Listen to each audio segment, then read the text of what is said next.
Because the thing about vaccination is, if you're vaccinated, you can still carry the virus and pass it on to people. So, you know, although you're less likely to catch the disease in the first place, though, so that does make you slightly less of a risk. It makes you less of a risk, but not a complete... What happened to personal responsibility and managing your own risk level? What about, you know, where's it going to stop? What about civic duty, though? And a collective responsibility? Well, what about the civic duty of people who go hang gliding, to not go hang gliding in case they fall out of the sky and land on somebody's barbecue? That's fair enough, but you can't catch hand gliding. Right, what about somebody can fall on you. But you can't catch it, though, can you? Someone's got two hang gliders. What has happened to us as a people that we're talking about medical apartheid as if it's a normal thing? We're talking about locking down a mass number of our population because they don't... Not mass, actually. It'll be the minority now because most people are vaccinated. No, but I didn't say majority, I said mass. A lot of people, we're talking about hundreds of thousands of people, we're talking about locking them down because they haven't done what you want them to do. I think it's horrendous. Well, it's not really. I mean, so let's break it down. Would you have it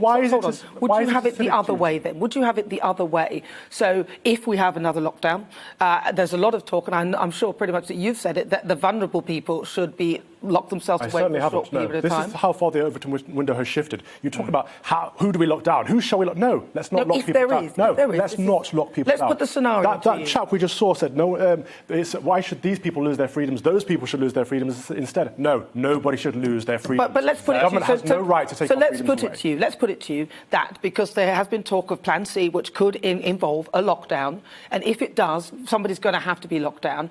Let me put it to you that instead of locking those down, if you're going to lock people down, instead of locking the people who are vulnerable, which is usually how it's positioned, how about locking down those who are unvaccinated? The logic does not follow. The viral load and the transmission rates are pretty much the same whether you're vaccinated or unvaccinated. Therefore, it doesn't make a difference. Locking people down doesn't matter because the virus will still spread among people. Yeah. And you keep saying it's a civic duty and you're less likely to catch the virus if you've been vaccinated. Fair enough. But that affects your personal risk, not my risk. No, it does, exactly. actually. No, that's not true. We shouldn't lock people down. It should be left to people's own choice. Well, did you see what happened when people were left? If people are worried about it, then they've got the choice to avoid situations where they could catch the virus.